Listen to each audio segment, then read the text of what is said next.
Шотландиянын стилиндеги Германиянын улуттук кийими. Бүгүнкү күнгө чейин футбол фестивалын өткөрүүгө анча деле толкунданбай келген өлкөгө шотландиялык күйөрмандар жакшы маанай тартуулашууда.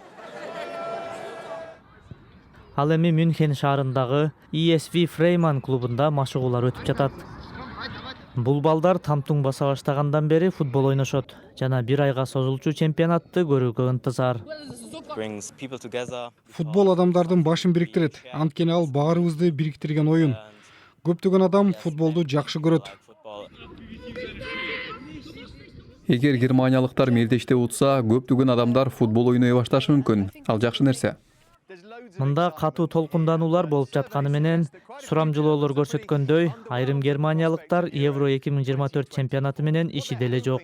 Адамдар 2006 жылдагыдай маанай болсо дешет. Анда Германия соңку ирет эркектер арасында футбол мелдешин өткөргөн. Алар аны жайкы жомок деп аташат. Анткени ошол кезде Германия ута албаса да, 18 жыл мурунку дүйнөлүк кубок өлкөнүн биримдигин көрсөткөн.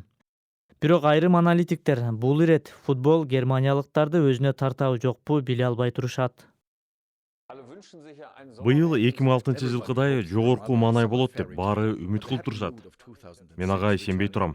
Анда абал башкача болчу. Азыр Украинада согуш жүрүүдө. Пандемияны башыбыздан өткөрдүк. Коом жиктелди. Эл кайсы багыт менен жүрүшүн билбей турат. Чемпионатты коопсуз өткөрүү эл аралык аракетти талап кылат. Ошондуктан Европа өлкөлөрүндөгү полиция күчтөрү өз мамлекетиндеги кооптуу адамдардын бул жакка саякаттоосун токтотсо, Германиянын полициясы коопсуздук чараларын күчөттү.